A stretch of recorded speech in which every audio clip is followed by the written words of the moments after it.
오늘 말씀을 준비하며 2024년도를 살아가는 현대인들이 얼마나 힘든 삶을 살고 있나 궁금해서 인터넷에 찾아봤어요. 그래서 이제 인터넷에 검색하려고 현대인들에까지만 쳤는데 이제 현대인들이 얼마나 힘들게 사나 제가 궁금한 문장을 완성하기도 전에 이미 아래에 관련된 주제들이 쭉 나왔습니다. 이게 뭘 말하냐면요. 이제 저 말고도 다른 많은 사람들이 여기에 대해 고민을 많이 한다는 거겠죠. 이 추천 검색어가요. 이제 사람들이 많이 두들겨 본 검색어 빈도수에 따라 바뀌거든요. 그래서 만약에 현대인들이 이 스트레스나 정신 건강보다 신앙생활을 더 많이 찾아봤으면 제가 현대인들에까지만 쳐도 아래는 현대인들의 신앙생활 이 추천 검색어로 나왔었겠죠. 이만큼 근데 이제 현대인들이 관심 있는 게 바로 저 정신 건강과 스트레스라는 것입니다. 이만큼 이 시대를 살아가는 사람들이 이것들에 많이 관심을 가지고 있는데 다시 말하면 이 부분에 대해서 현대인들이 아주 취약하게 느끼고 있다라는 것이죠. 뭔가 이 부분에 잘못됨을 느끼는 것입니다. 저는 이 문제와 고민이 지금 2024년을 살아가는 현대인들의 것만이 아니라고 봅니다. 만약 이 인터넷에 똑같은 기능이 2000년 전에도 있었다면 아마 비슷한 결과가 나오지 않았을까 제 나름대로 상상을 해보았습니다. 근데 이 상상이 아주 틀린 것 같진 않습니다. 적어도 이 주제가 성경에 쓰여 있을 만큼 인류에게 아주 중요한 문제였음을 알 수 있습니다.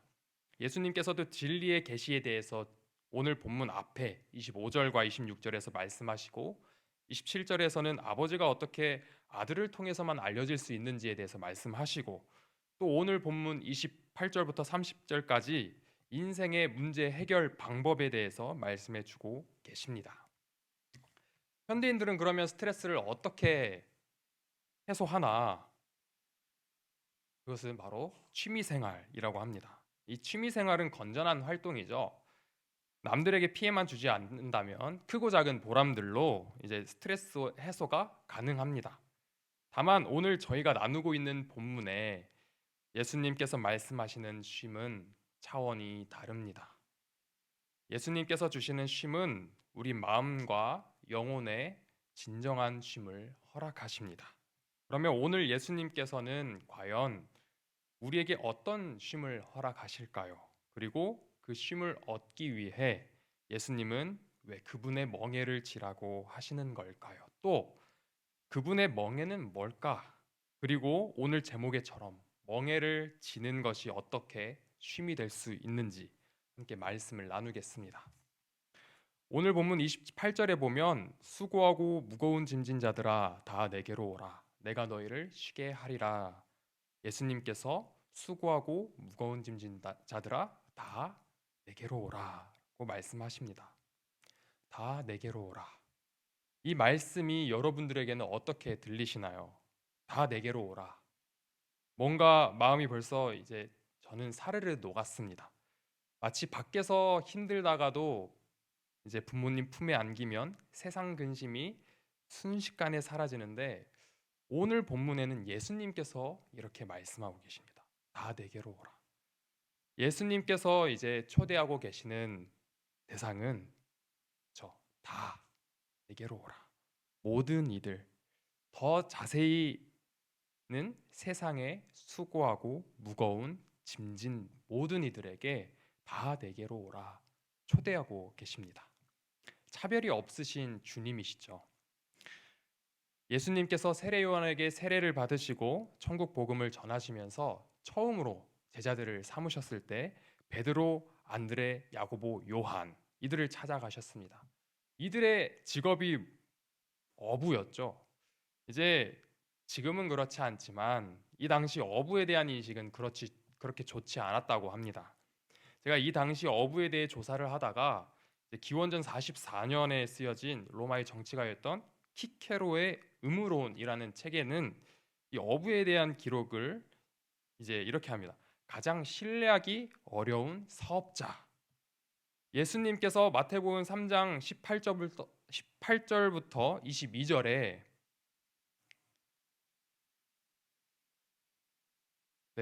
이 어부들 베드로, 안드레, 야고보, 요한 네 명을 제자로 부르시고 곧 무엇을 하셨냐면 3장 23절부터 가르치시며 전파하시고 고치시는 활동을 하십니다.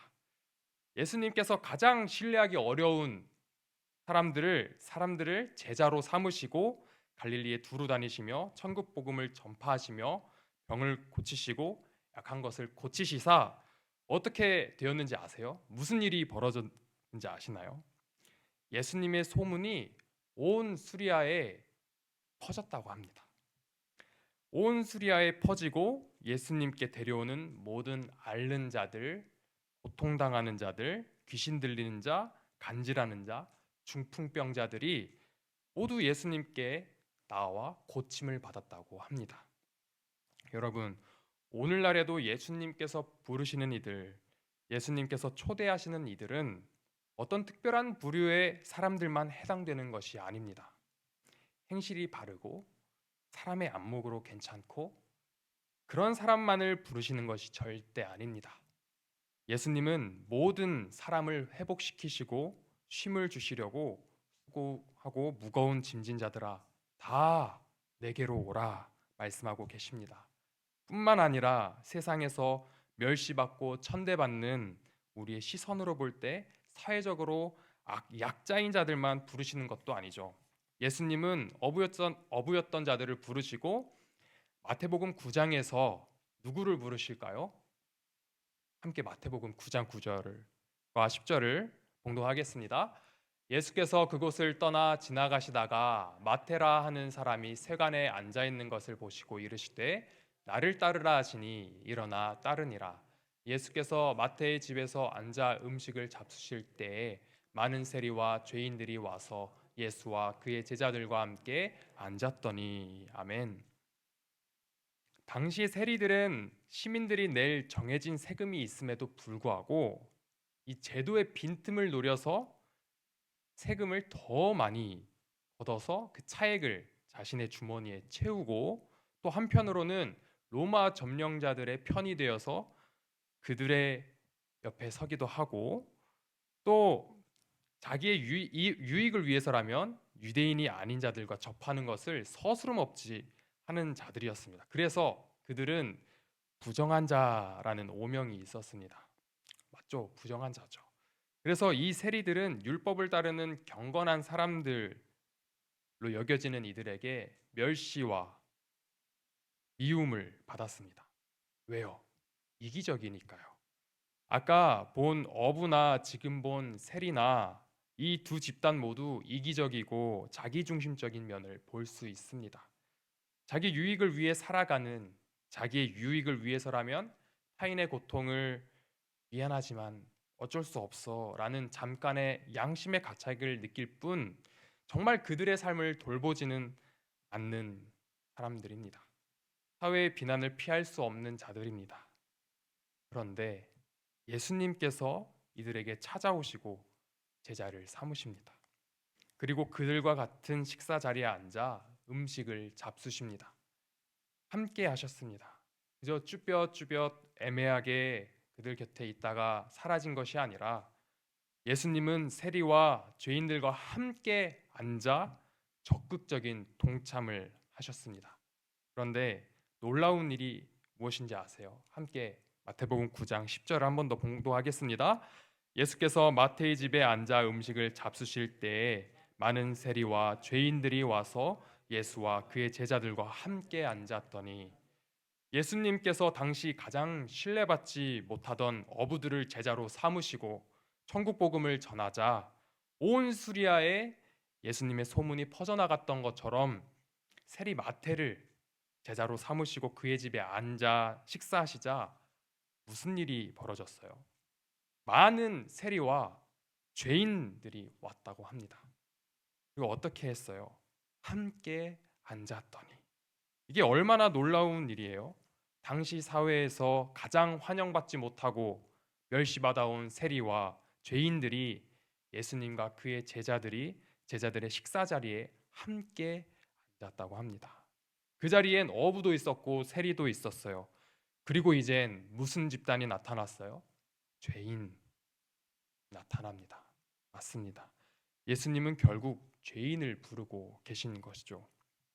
오늘 수고하고 무거운 짐진 자들아 다 내게로 오라. 내가 너희를 쉬게 하리라. 말씀하신 예수님은 지금 세상의 죄로 짐진 자들을 부르고 계시는 것입니다.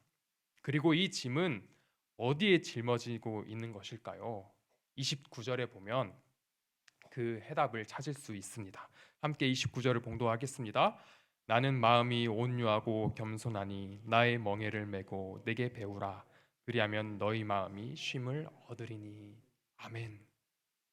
그리하면 너희 마음이 쉼을 얻으리니. 마음이 쉼을 얻으리니. 이 말은 우리의 모든 수고와 무거운 짐은 어디에 짊어져 있다는 말입니까? 마음이에요, 마음. 모든 인생의 모든 고통과 슬픔, 심지어 육체의 질병까지 모두 마음의 상처에서 오는 것입니다. 우리 몸에 스트레스 시스템이라는 것이 있다고 합니다. 일단 이 시스템이 스트레스 때문에 의해 작동되면 소화기관, 면역체계, 갑상선, 심장박동, 혈압, 수면 등등의 변화가 나타나고 심지어 정서불안, 우울, 인지장애를 유발할 수 있다고 합니다. 그래서 만병의 근원이 바로 마음에서 온다고 해도 과언이 아니라고 할 수 없다는 것입니다. 그만큼 이 마음이 중요한데요. 우리의 모든 수고와 무거운 짐이 우리 어깨에 있는 것이 아니라 이 마음에 짊어져 있다는 것입니다. 그런데 예수님께서 이 모든 문제의 근원인 마음의 짐으로부터 우리를 쉬게 해주신다고 말씀하시면서 구체적인 방법을 알려주시죠. 바로 나의 멍에를 메고 내게 배우라. 예수님께서 주시는 마음의 쉼은 예수님의 멍에를 지고 배우면 얻을 수 있다, 발견할 수 있다는 말씀입니다. 그런데 우리가 여기서 또다시 더 짚고 넘어가야 할 것은 예수님께서 말씀하시는 부분이 두 가지라는 것입니다. 첫째는 멍에를 지는 것이고 두 번째는 배우는 것입니다. 우리가 배우는 것에는 익숙합니다. 여러 매체를 통해서도 그리고 여러 매체를 통해서 성경에 대해서 여러 매체를 통해서도 성경에 대해서 예수님의 가르침에 대해서 배울 수 있습니다. 그런데요, 이 멍에를 매는 것은 배워서 할 수 있는 게 아닙니다. 멍에를 맨다는 것은 똑같이 행동하게 되는 거예요. 당시 농경 사회에서 멍에는 익숙한 것이었다고 합니다. 이 멍에를 쓰는 방법이 있어요. 멍에를 두 마리의 소가 매는데요. 한 마리는 경험이 있는 소, 이 일에 익숙한 소를 옆에 두고 남은 자리에 생전 멍에를 접은 적 없는 소를 둬서 어떻게 할까요? 그 일을 배우게 하는 것입니다. 직접 같이 동행하면서 옆에 있는 소의 멍에 매는 법을 배우는 겁니다. 그렇게 멍에를 모르던 소가 멍에를 메고 배우게 된다는 것입니다. 오늘 예수님께서 말씀하시는 가르침도 이와 같습니다. 예수님의 멍에를 메고 예수님과 함께 동행하면서 배우라. 예수님의 가르침은 지식으로 얻을 수 있는 것이 아닙니다. 정말 삶에서 온유해지며 겸손해져서 무조건적인 사랑을 베풀어 보는 거죠. 예수님께서 주변에 손가락질 받으면서 부정한 자들에게 찾아가셨던 것을 우리도 직접 해보는 것이죠. 예수님께서 죄인이었던 우리를 위해 십자가에 매달려 못 박혀 죽으신 것을 기억하면서 우리도 십자가에 못 박혀 매달려 손에 못을 박혀 보는 것이죠. 예수님께서 십자가에 못 박히신 그것을 기억해야 합니다. 그것이 은혜로 사는 인생 아니겠습니까? 우리는 간혹 죄인들과 함께 앉아 음식 잡수셨던 예수님께 찾아가 따졌던 바리새인들과 같을 때가 있습니다. 왜 그들과 어울리십니까? 왜 세리와 죄인들과 함께 잡수십니까? 예수님께서 그들의 말을 들으시고 뭐라고 말씀하셨어요? 함께 마태복음 9장 12절과 13절 봉독하겠습니다. 예수께서 들으시고 이르시되 건강한 자에게는 의사가 쓸데없고 병든 자에게라야 쓸데있느니라. 너희는 가서 내가 긍휼을 원하고 제사를 원하지 아니하노라 하신 뜻이 무엇인지 배우라. 나는 의인을 부르러 온 것이 아니요 죄인을 부르러 왔노라 하시니라. 아멘. 예수님은 죄인을 부르러 오셨대요. 여기 모인 우리도 죄로 범벅되어 있던 그때 예수님께서 찾아와 주신 긍휼하시고 자비로우심으로 우리에게 은혜를 베푸셨잖아요. 그래서 그 은혜에 우리가 감사하여 이 자리에 나와 하나님을 예배하러 나온 것 아닙니까? 그리고 예수님은요, 우리에게 종교적 의무를 위해 약한 자, 병든 자, 사회에서 멸시받고 무시받는 이들을 무시하라고 가르치지 않으셨습니다. 여기서 쓰인 긍휼의 헬라어 엘레오스는 구약의 개념인 헤세드를 표현하는 것이라고 합니다. 하나님의 자비, 은혜, 연민, 사랑으로 표현될 수 있죠. 그래서 오늘 본문 11장 뒤에 12장에 뭐가 나오냐면 예수님의 제자들이 안식일에 이삭을 잘라 먹고 예수님께서 안식일에 손 마른 사람을 고치시는 내용이 나옵니다. 여기서 예수님께서 뭐라고 말씀하셨냐면요. 함께 12장 7절과 12절을 함께 봉독하겠습니다.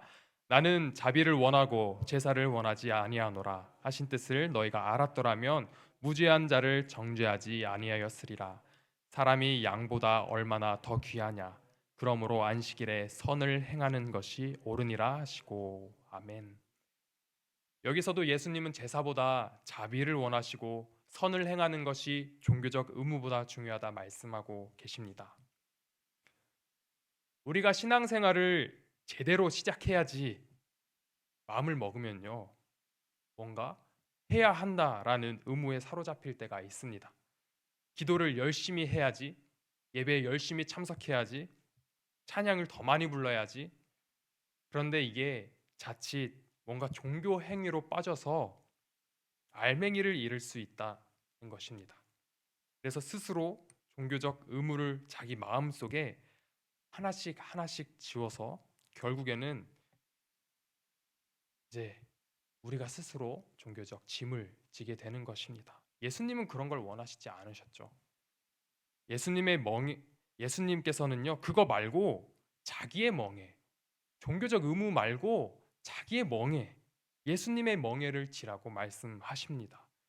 예수님의 멍에를 매면요, 삶의 근거가 되는 영혼이 변화됩니다. 내 영혼이 예수님을 따라가며 배우고 닮아가게 되는 것입니다.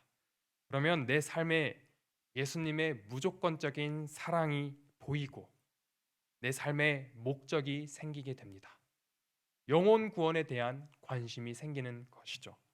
그동안 눈에 보이지 않던 사회의 멸시와 무시받던 인생들이 보이고 이 세상에 살아내기 위한 삶이 아니라 삶의 목적이 생겨 나의 삶으로 천국 복음을 전하는 인생이 되는 것입니다. 예수님의 멍에를 메고 예수님께 배우는 것은 바로 제자도입니다. 사실 멍에에 또 다른 기능이 있어요. 멍에의 기능이 핵심이 바로 내가 지고 있는 짐을 쉽게 지는 것입니다. 내가 진 마음의 짐을 쉽게 지게 하기 위해 우리는 멍에를 고를 수 있는 것입니다. 세상의 멍에를 질 것인지 예수님의 멍에를 질 것인지 우리는 선택해야 합니다. 여러분들은 어떤 멍에를 지겠습니까?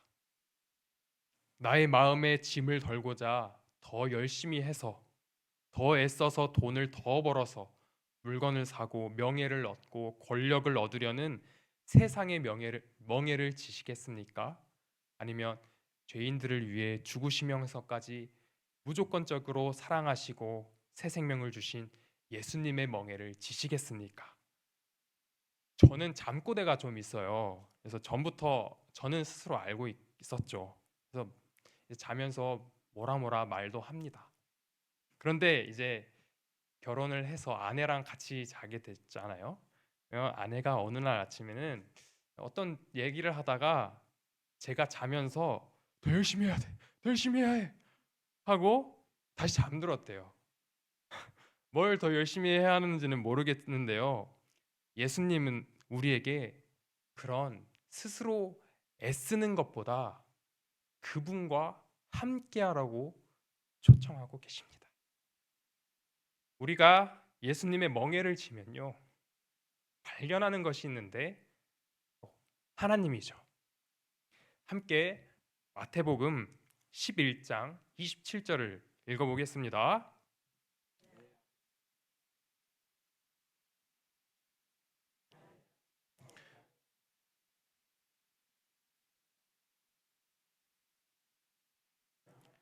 아멘. 하나님을 아는 방법은 예수님의 초대에 순종하며 나아가는 것입니다. 오늘 본문 바로 앞에 25절에 예수님께서 하신 말씀인데요.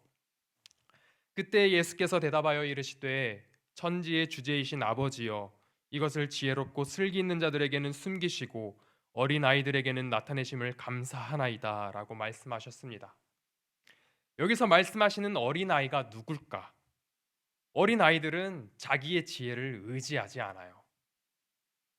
이 어린 아이 원어의 뜻에는 품 안의 아기의 뜻으로 다른 사람에게 의존해야만 하는 미숙한 아이를 가리키고 있다고 합니다.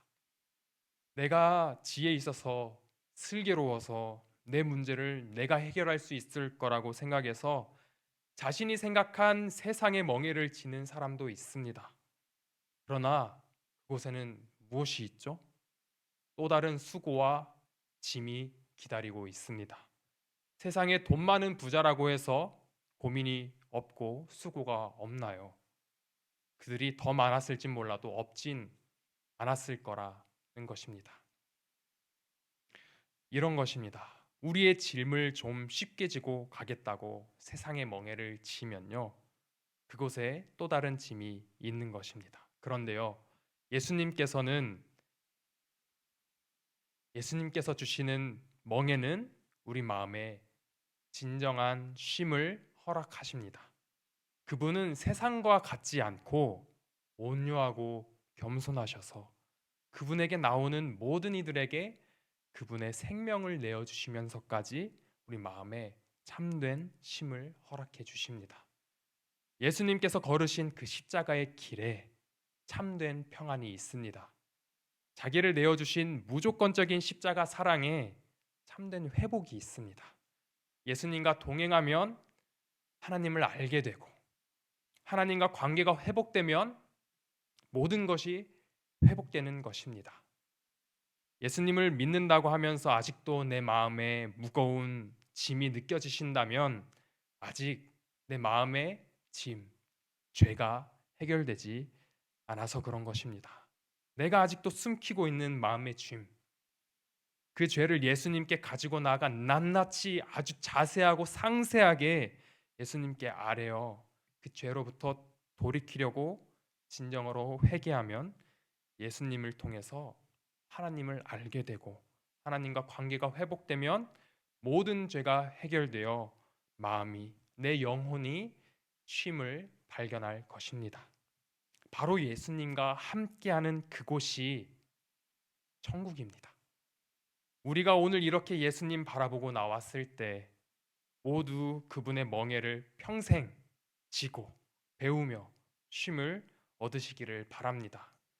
그래서 우리가 찾아가는 모든 땅마다 그곳에 있는 모든 사람들에게 나와 늘 함께 하시기를 원하시는 예수님의 십자가 사랑을 전하며 그곳에 사람들의 영혼을 소생시키시는 복음의 능력이 나타나 죄인들이 돌이켜 하나님께 영광 돌리는 역사가 일어나기를, 그리고 우리가 그런 역사에 동참하시는 예수님의 참제자가 되시기를 간절히 소망합니다.